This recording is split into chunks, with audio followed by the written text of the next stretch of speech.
This is the Reading Instruction Show. I'm your host, as always, Dr. Andy Johnson. Today, we are looking at a couple things: phonemic awareness, sight words, rhyme-based decoding, and maze and cloze.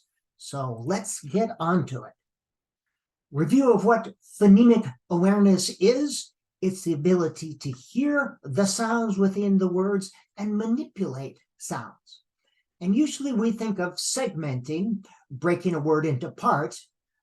What sounds do you hear in the word dog? D, g. Blending, put these sounds together. K, a, t, k, a. What word do you get? An onset rhyme or word building. Put in front of it, and what do you get? It. That's what we generally think about. Now, a couple of ideas related to phonological and phonemic awareness, and we're going to focus on phonemic awareness. Some simple ideas. Elkin box. This is a multi-sensory activity, multi-sensory: see, hear, and move something around. You want to use this with young children. When you hear a word, cat, they simply put a check in the box. They move their chip in the box every time they hear a sound. These are sound boxes. It, hit, an Elkin sound box.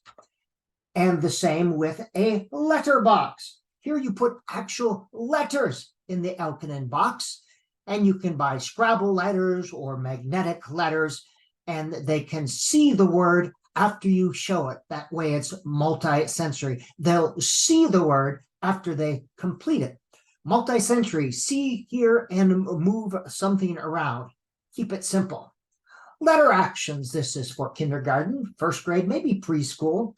You simply have an action to begin to associate with letters and letter sounds. And they make a bouncing motion, and they make a catching motion, a dance. So they're doing this with their bodies. Gallop, and you gallop around the room. What sound do we hear at the end of bud? Bud. And all the students get up and do a little dance. And if you want to take it one step further, and I always do, you can create little dances with the ba sound and the k sound, where students are making these movements in time to music. It's that multi-sensory instruction that some people like to use that word. Multi-sensory is nothing mysterious. Good teachers have been doing multi-sensory instruction for ages. It's simply a matter of getting students involved, get them to see, hear, and do. I guess you could get them to smell too if you really wanted to. Guess the covered word. You have a sentence with one word, cover. You can have it on the board, a big book, or use PowerPoint, and they have to guess the word with each letter, and they write their guess or their guessing. For example, I like to eat. Boys and girls, what word do you think this is? And you have a couple guesses and you write it on the board. And again, they're seeing and they're hearing. I like to eat. Take some guesses. It has a p sound.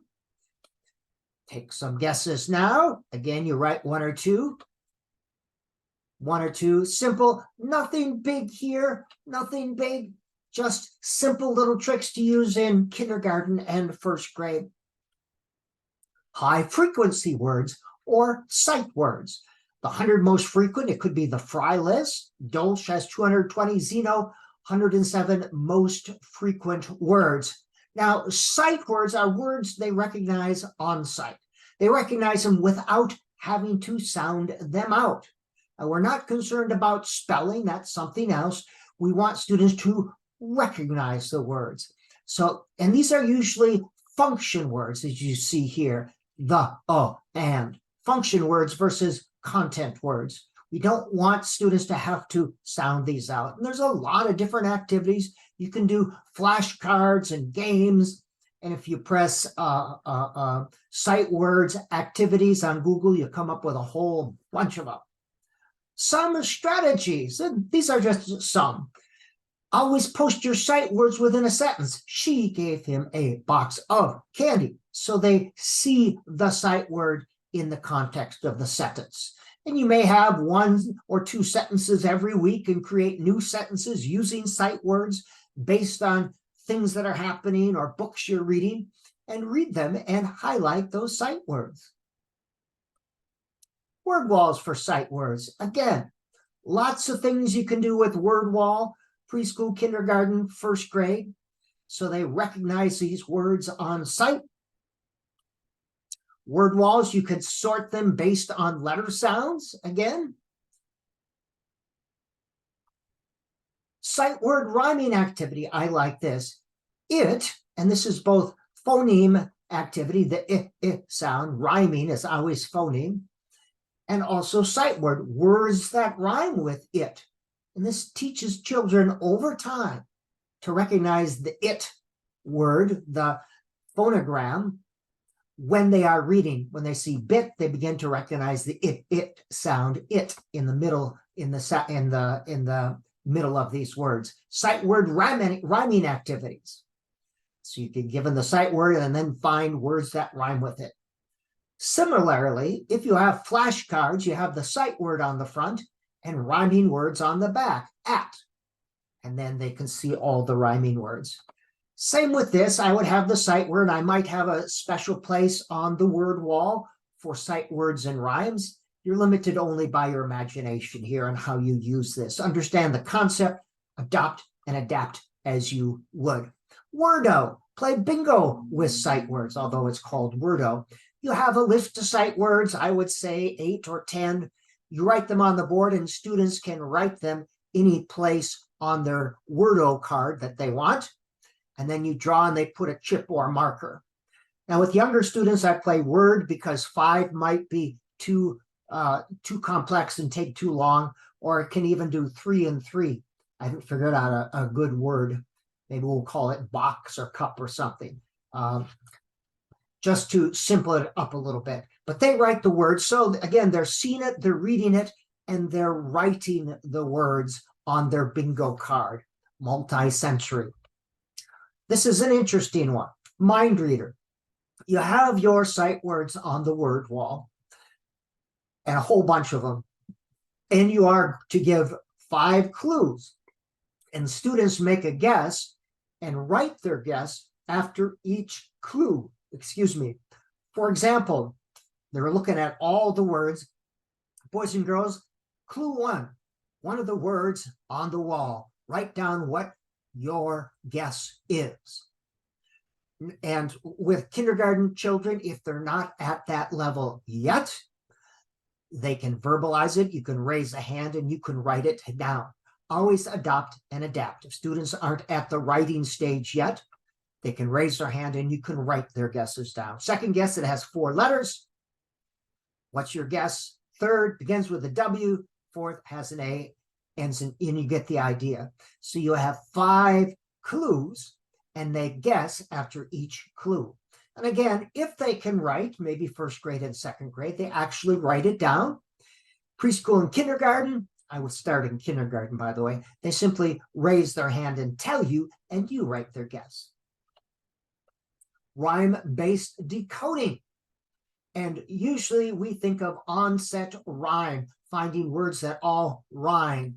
The onset is the p, the in is the rhyme, p, in, p, in. So they began to see the letter patterns. And we're using rhyming words. Rhyme and rhyme, I know it's the same, but rhyme, R-I-M, I don't know why they use that word, but that's like the word family or the phonogram. The onset is the beginning letter. Same with at, and we're using all rhyming words, so they see it. I would do this kindergarten, first grade, struggling readers in second grade. Go through it really quickly. This is why I like the PowerPoint, because you can see them quickly and easily, and you can spend 3 to 6 minutes on something like this. Which word looks right? Another great idea. You present 3 words. You might have a picture of the boat, or you could say boat, and students point to the word that looks right. Which word looks right? Goat, goat, or goat. It gets them to recognize common letter patterns.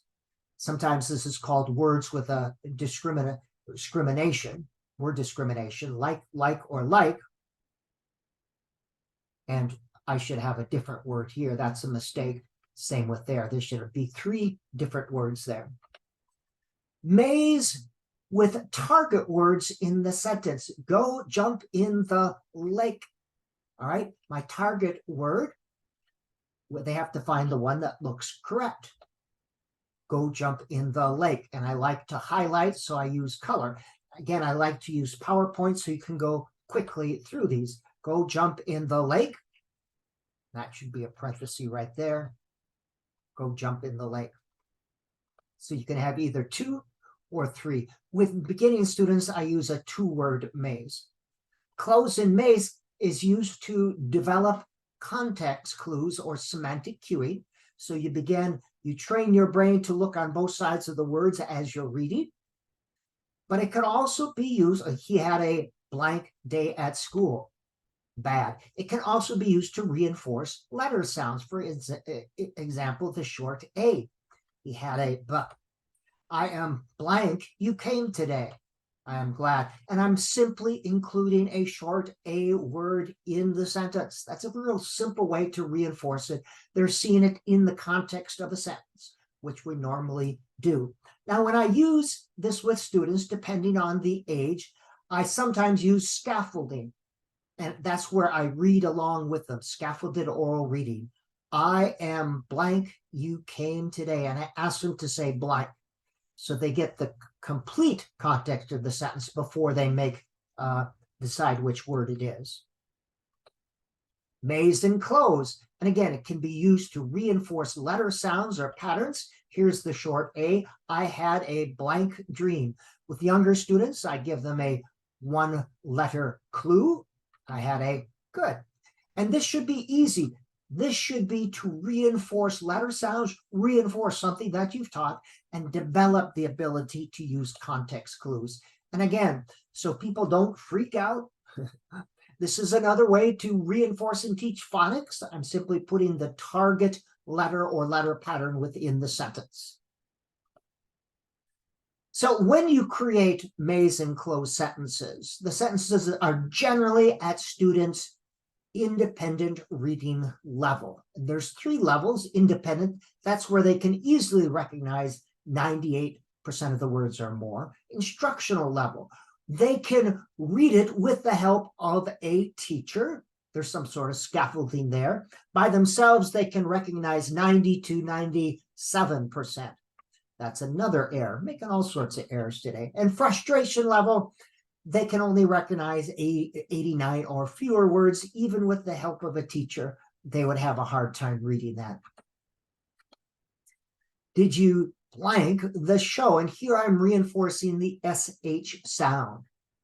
And I may need to read it with them, scaffolding, but we're reading it together. I'm reinforcing the SH, and I'm developing semantic cueing. Put on the, and again, I simply have a SH word in there. And these should generally be 3 to 5 words in a sentence using simple words that are in their vocabulary. When you do this, 6 to 10 of them, you need to go through them quickly, 3 to 8 minutes in duration.